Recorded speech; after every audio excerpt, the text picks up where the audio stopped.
So hello mga ka-electrical, no. So ito yung solar setup ko, ng off-grid solar setup. So ang gagawin natin ngayon ay sasagutin natin paano iwasang masira yung battery natin, no. Local man yan o original, no. So itong battery ko ay JSL nga. Ano lang to, hindi siya ganun kaganda pero pre-maintenance siya, no.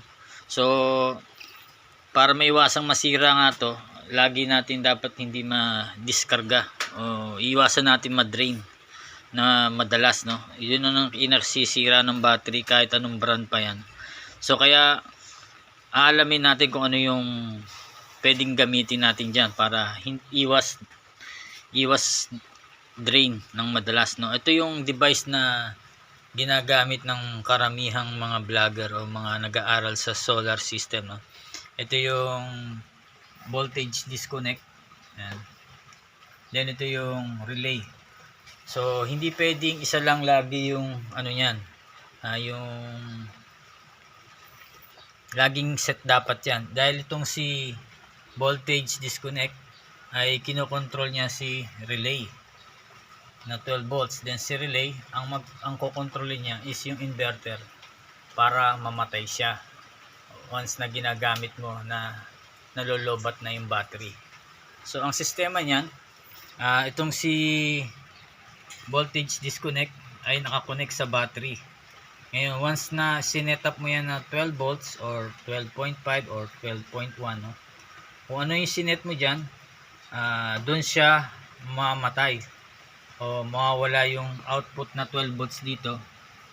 Dahil mag-i-input ka ng 12 volts dito galing sa battery, then mag-output ng 12 volts dito sa output niya. Ngayon, once na sinet up mo ng 12 volts at bumaba na yung voltahe ng battery mo, di-display dito yan. So sinesetting din yan, no?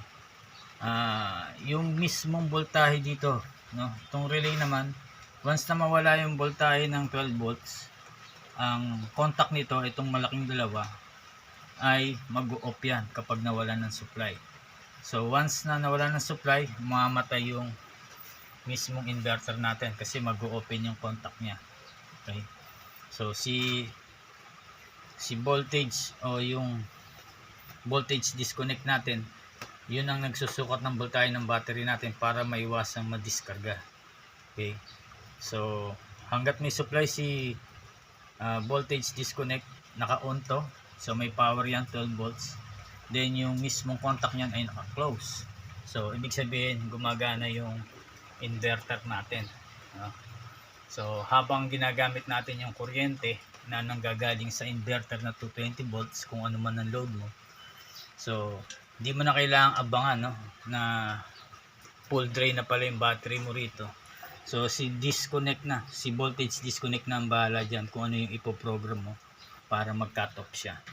So once na nag-cut off dito, nawala ng voltage, siyempre mawawala ng voltage si relay. So mag-o-open. So patay ang system natin dito sa inverter. So yan ang mga ka-electrical. So next vlog natin na i-install natin to step by step, no. Kaya abangan na lang natin. So yun lang naman masishare ko ngayon, para laging safety yung battery natin at mas tumagal pa sa paggamit. Okay. So thank you, God bless.